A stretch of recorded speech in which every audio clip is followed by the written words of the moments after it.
Zástupci 4 krajských úřadů představili v Rakovníku projekt 4 mezí. Ten má integrovat dopravní obslužnost mezi Středočeským, Ústeckým, Karlovarským a Plzeňským krajem, přičemž Rakovnicko bude oblastí jejich pomyslného rozmezí. Chceme integrovat dopravu v okrajových oblastech všech těchto 4 krajů, tak, aby tato doprava umožňovala dobré dopravní spojení pro cestující jak z tohoto místa do regionálních center, jako je Praha, Plzeň, Most, Kadaň, Karlovy Vary, tak samozřejmě obráceně. Hlavním cílem projektu je propojit obce bez ohledu na kraje. Zapojit by se přitom měly všechny druhy dopravy. Vzniknout by pak ve spádových oblastech měly také nové garantované přestupy mezi autobusy a vlaky. Spoje by na nových trasách měly obsloužit i místa, kde hromadná doprava zatím vázne. Já bych asi nejvíc vypíchnul zřízení zcela nové páteřní linky 305, která pojede z Karlových Varů až do Prahy přes Rakovník. Tato linka bude sloužit především menším obcím a městečkám po trasech, které dneska nejsou obsluhovány a které zejména výstavbou dálnice D6 přišly o přímé propojení na Karlovy Vary, Rakovník a Prahu. Na železnici budou změny představovat především posílení provozu na lince Rakovník Blatno u Jesenice.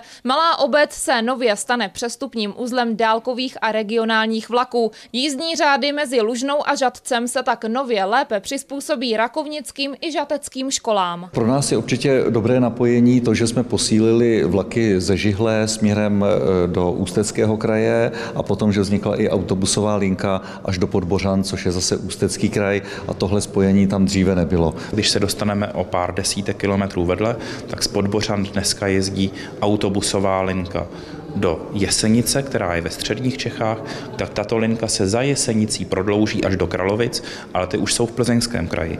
Takže pro Ústecký kraj to byl nový projekt spojení tarifu Ústeckého a Plzeňského kraje tak, aby šli prodat v autobuse oba dva tarify. Všechny změny by měly vjít v platnost od 10. prosince 2023. Po vyhodnocení využití všech nových spojů by se pak projekt 4 mezí mohl v budoucnu dál rozvíjet. Kristýna Svobodová, Televize Praha.